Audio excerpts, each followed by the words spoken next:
ఆయన సో మహేష్ బాబు గారు అయితే ఒక యాడ్ ఇష్యూలో ఈడీ నోటీసులు వచ్చింది, దాన్ని ఎట్లా చూస్తారు? అవునవును, ఈడీ నోటీసులు ఇచ్చింది. ఆయన మొత్తం 5 కోట్లకు యాడ్ కోసం మాట్లాడుతున్నారంట. అయితే క్యాష్ రూపంగా 2 కోట్లు ఇచ్చిరండి, చెక్ రూపంగా 3 కోట్లు ఇచ్చిరంట. అయితే ఎందుకంటే అది మన రియల్ ఎస్టేట్ కంపెనీ కాబట్టి నేను కూడా ఈడీ నోటీస్ ఎందుకు ఇచ్చిందని చెప్పి నేను చదివిన. అయితే వాళ్ళు ఆ కంపెనీ వాళ్ళు డబల్ రిజిస్ట్రేషన్ చేయడము, ప్రజలను మోసపూరితం చేయడం అని చెప్పేసి కొంతమంది కాంప్లైంట్ చేయడం వల్ల వచ్చింది.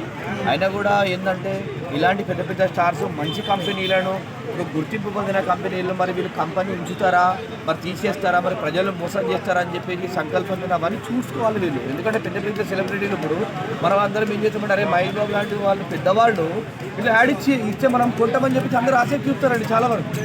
మరి ఇంత పెద్ద మహేష్ బాబు తెలుగు ప్రాంతంలో మన భారతదేశం మొత్తంలో ఇంత పెద్ద సినిమా యాక్టర్ అయినా మన తెలుగు రాష్ట్రాలలో చాలా పెద్ద యాక్టర్ కాబట్టి అతనే యాడ్ ఇచ్చినప్పుడు కంపల్సరీ ప్రజలు మక్కువ చూపుతారు. మహేష్ బాబు యాడ్ ఇచ్చినందుకైనా చెప్పి ఉంటారు.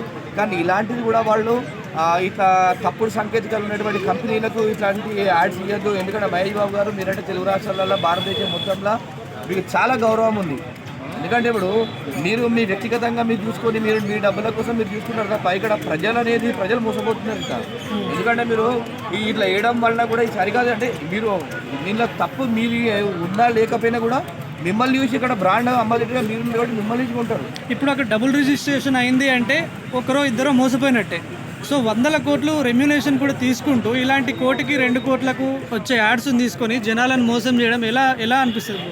అదే అండి, ఎందుకంటే మీరు అన్నట్టు పెద్ద పెద్ద మహేష్ బాబు గారు పెద్ద పెద్ద సినిమాలు తీసుకుంటే వాళ్ళకు కోట్ల రూపాయలు రెమ్యునరేషన్ వస్తుంది. ఈ చిన్న చిన్న వాటికి ప్రజల్ని మోసం చేయడం అన్నట్టు. ఎందుకంటే ఇప్పుడు మీరు యాడ్ చేయడం వల్లనే కదా ప్రజలందరూ మోసపోయింది. ఎందుకంటే ఇప్పుడు అక్కడ చూసుకుంటే ఒకలో ఇద్దరు కాకుండా నాకు తెలిసి చాలా మొత్తంలో ఉంది. ఎందుకంటే వాళ్ళు బయట పడతలేరు. ఎందుకంటే ఇప్పుడు రేపు ఈడీ నోటీస్ ఇచ్చింది కాబట్టి రేపు మాప కంపల్సరీ గవర్నమెంట్ బయటకి తీసుకొస్తారు ఎంతమంది లబ్ధిదారులు మోసపోయారు, ఎంతమందికి డబుల్ రిజిస్ట్రేషన్ చేసిరని చెప్పేసి. ఇప్పుడు వారు ఇంకా వీరు నోటీసులకు వీళ్ళు ఈడీ నోటీస్ ఇచ్చింది కాబట్టి వీళ్ళు హాజరు కావాలి. 27 అంటున్నారు. 27 గంటలు కాబట్టి ఆ రోజు నాడు తెలుస్తుంది అసలు నిజాలు ఏంది, ఈయన ఎంత తీసుకున్నారు. మళ్ళీ ఆ తర్వాత అట్లనే ఆ కంపెనీ ఓనర్ ఉన్నాడు కదా, ఆ 2 కంపెనీల ఓనర్లను కూడా వాళ్ళకు నోటీస్ ఇచ్చారంటే వారిపైన కూడా చర్యలు తీసుకుంటూ ఉంటారు. ఇదంతా వాళ్ళు ఈడీ నోటీస్ అయినప్పుడు ప్రభుత్వం కూడా వాళ్ళని ఏం చేసినది కూడా బయటకు తెలుస్తుంది. కానీ మహేష్ బాబు గారు మీకు చెప్పేది ఏంటంటే, మీరు ఇంత రెమ్యునరేషన్ తీసుకొని కూడా ఇలా మీకు మంచి పేరు ఉంది. మీరు చిన్నపిల్లలకి ఇలా ఆపరేషన్లు చేపిస్తున్నారు అని చెప్పేసి మీకు తెలుగు రాష్ట్రాల్లో చాలా గౌరవం ఉందండి.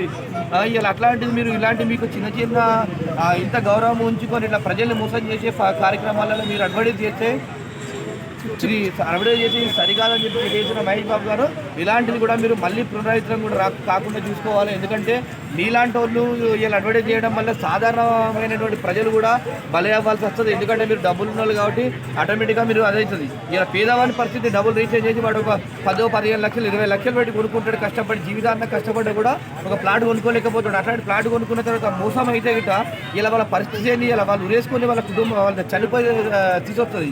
అలాంటప్పుడు వాళ్ళ కుటుంబాలకు బాధ్యతలు వహిస్తారు.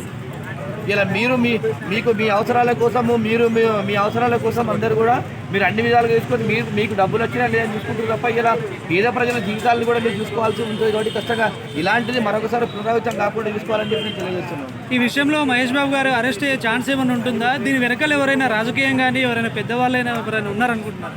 బ్రో, ఈ రోజులలో ప్రజాస్వామ్యం చాలా బలమైంది. ఎందుకంటే సోషల్ మీడియా కానీ తర్వాత యూట్యూబ్స్ కానీ ప్రతిది కూడా తప్పులా చూపించారు, నిజంలా చూపించారు. కాబట్టి ఇలా టెక్నాలజీ కూడా మారింది. ఇలా వారిపైన రాజకీయ కుట్రలనేమి ఇప్పుడు వాళ్ళు ఆయన యాడ్ మనం చూసినాం, టీవీలో యాడ్ ఇచ్చిండు కాబట్టి మోసపోయారు కాబట్టి ప్రజలు వాళ్ళు నోటీసులు ఇవ్వడం జరిగింది. ఎందుకంటే ఇప్పుడు అందులో నిజం ఉంది, ఆయన యాడ్ ఇచ్చినది కూడా ఉంది చూపిస్తారు టీవీలో. తర్వాత అందుకే వాళ్ళు యాడ్ ఇచ్చింది కూడా నోటీస్ ఉంది కాబట్టి కంపల్సరీ వారిపైన కూడా కంపల్సరీ చట్టం చర్యలు తీసుకుంటారండి. కంపల్సరీ తీసుకుంటారు. మొన్న మీరు చూసారు అల్లు అర్జున్ గారిని చూసారు కదా, ఎంత పెద్ద స్టార్స్ అయినా గవర్నమెంట్ చట్టం తన పని తను చేసుకుంటూ పోతుంది. ఎవరైనా కూడా పెద్దోళ్ళు కానీ చిన్నోళ్ళు కానీ అందరికీ నోటీస్. అంత పెద్ద మీకు చిన్న ఎగ్జాంపుల్ అండి, రాష్ట్రపతి గారికి కోర్టు నోటీసులు ఇచ్చింది బిల్లు తొందర చేయట్లని. చట్టం ఎవరికైనా చుట్టం కాదు, తన పని తను చేసుకుంటూ పోతుంది. ఎవరినైనా కూడా తప్పు చేస్తే కంపల్సరీ వారిపైన కూడా ప్రభుత్వం యాక్షన్ తీసుకుంటుంది. ఓకే.